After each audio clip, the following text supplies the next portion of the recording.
Alright my friends, Creative Assembly just showed off their first actual gameplay reveal of Total War Pharaoh, the next game in the series set during the Bronze Age collapse, coming out this October. So let's dive straight into what was shown off and talk about all those juicy details.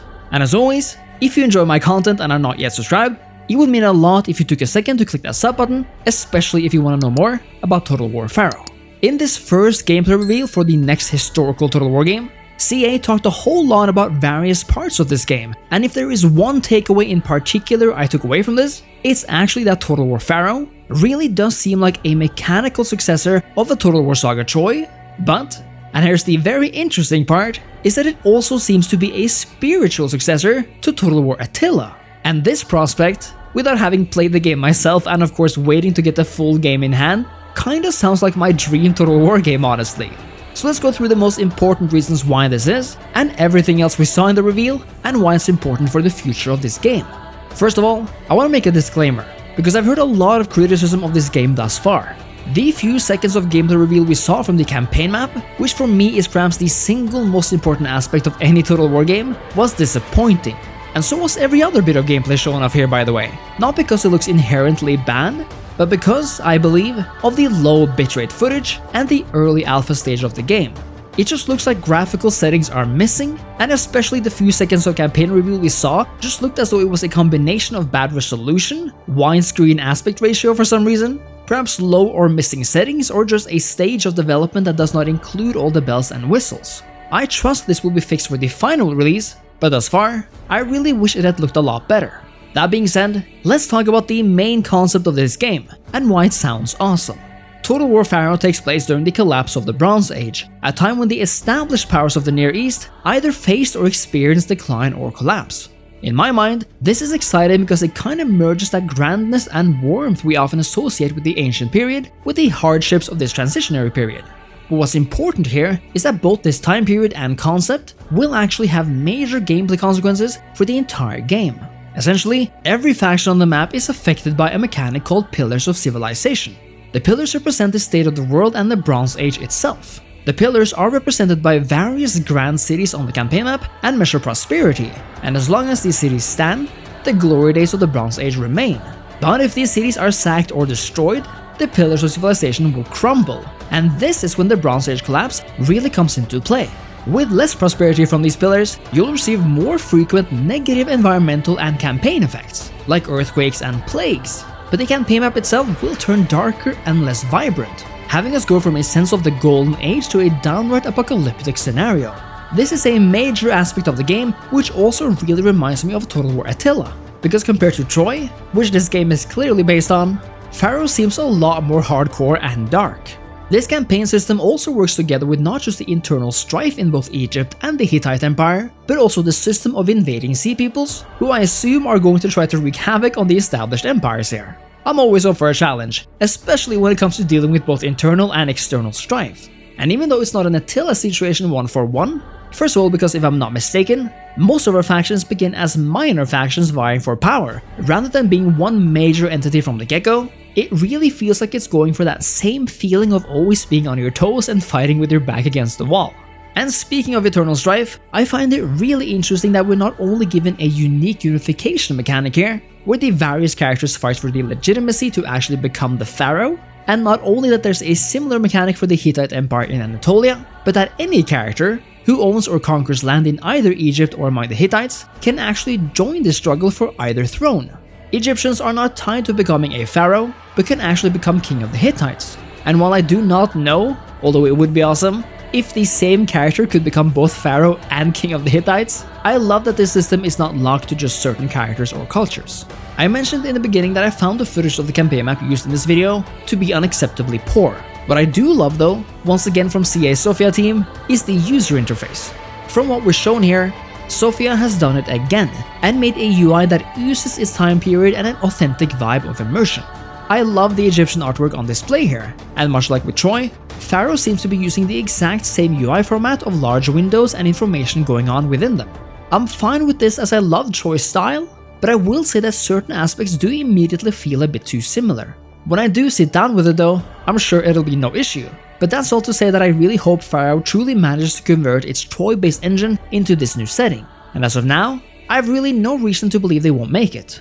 I also really hope they manage, once again, to back it up with beautiful sounds and music. And for my personal preference, I'd love some more actual soundtrack here, not just ambient music that kind of floats around in the background. One very interesting aspect to consider here is that Pharaoh is fully based on the economic system of a Total War Saga Troy, and in my opinion, that is nothing but fantastic news. And here's the reason. Much like Troy, Pharaoh will be utilizing resources rather than a money-based system, meaning we will be trading and bartering in food, wood, stone, bronze, and gold once more. This brings a much needed sense of strategy to Total War, as you really need these resources to raise specific buildings and recruit special units. I imagine Egypt will be plentiful with food, for example, while Anatolia might, if history and geography allows for it, be more bountiful in stone and bronze, especially seeing as the Hittite soldiers are much more heavily armored than their Egyptian counterparts. What's interesting here though is that we have a final resource, it seems, namely that of legitimacy, which is directly related to the seizing of either the Egyptian or Hittite throne. It'll be interesting to see whether legitimacy is something that can be traded actually, as that could make for some awesome barters, perhaps even more valuable than gold in certain aspects. See it as buying good marketing campaigns or something, I don't know. Finally, the release version will see 4 Egyptian characters and 2 Canaanite and 2 Hittite leaders, giving us a total of 8 starting factions. I think those are the most important aspects of the campaign reveal thus far, and as I've tried to express, this actually really excites me. We won't know for sure until the game has been experienced, of course, but so far, a Troy-like campaign with elements of Attila sounds right up my alley. Now for the battle map. There wasn't much we were shown here really, but there were at least 3 things we were told in particular. The first and by far the most important part for me is the reintroduction of unit formations, now called unit stances. Unit stances are essentially various positions your units can take on the battlefield, which will prepare them the best for the battle or skirmish ahead, such as preparing for a cavalry charge, shield walls, and so on. I'm really excited to see how this develops, because as the developers themselves made clear, since we now mostly are back to infantry on infantry warfare, it's important to make these more realistic battles as fun and immersive as possible. If this is done well then, I think it's going to be a big game changer. Second is that Pharaoh's weather system is going to completely change, giving us actually dynamic weather. We'll no longer necessarily just experience sun or rain, but rain can turn into massive rainstorms, and a sunny day in Giza can suddenly turn into a nightmarish sandstorm battle.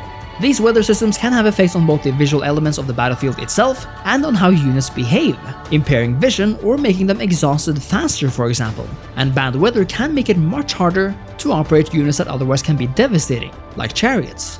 And the third part was that Pharaoh will expand and focus more on the use of chariots, actually going for that Bronze Age feeling of using chariots like medieval knights. Again, much like Troy, Pharaoh will focus even more on creating unique battlefields that opens up unique opportunities for attack and defense. And since an emphasis was made on creating your own choke points, I really hope they manage to do this. Speaking of choke points though, one thing this reveal at least partially revealed was a big fear of mine, namely that Pharaoh probably won't shake up the actual campaign map gameplay as much as I wanted. And I actually wanted just a tiny thing reintroduced. Much like unit stances on the battle map, I really would love to see the reintroduction of raceable permanent forts. In games like Rome, Medieval 2 and even Empire, this allowed us to create new choke points on the campaign map, and it made the map seem so much more alive than without them. Since this is a focused map, I'd really like to see the use of forts here, and not just relegate this feature to a boring army stance. My overall take from this reveal was that the CA Sofia devs come across as passionate and with the right ideas, but that the gameplay footage shown off didn't actually look as good as I wanted it to. And although it's not an objectively bad thing, I wish it introduced more new assets like the foundation of the unit models and parts of this UI, to differentiate it much more from Troy. I love Troy, but that game is sadly rather stained, and it's objectively more fun for a new game to seem completely new rather than a partial rehash of something older. All in all, I'm excited to see more and really hope to not be disappointed later on in the year. But what do you think?